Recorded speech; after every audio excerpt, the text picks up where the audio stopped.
আজি বহুত দুখৰ কথা ক'বলৈ গ'লে বহুত বেয়াও লাগিছে। 11 তাৰিখত যে আমাৰ 15 বছৰৰ ছোৱালী এজনী ঢুকালে। ৰয়িঙত কাম কৰিবলৈ গৈছিলে তেখেতে। কেনেকৈ ইয়ে মৰিলে, কেনেকৈ ছুচাইড কৰিলে সেইটো আমি নাজানো ভালদৰে।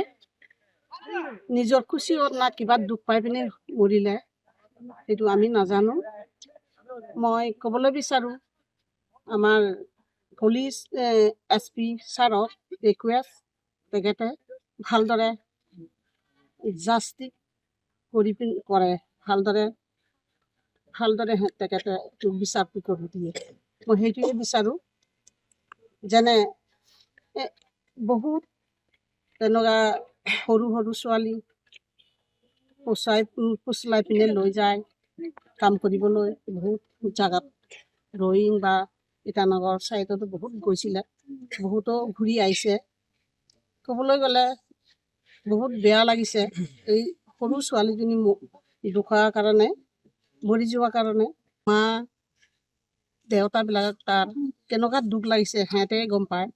ছোৱালীজনী কেনেকুৱা মৰিছে একোৱে গম পোৱা নাই, চেহেৰাও দেখা নাই, মৰি পিনে দেখিছে। তাৰ কাৰণে জাষ্টিক বিচাৰি আছোঁ।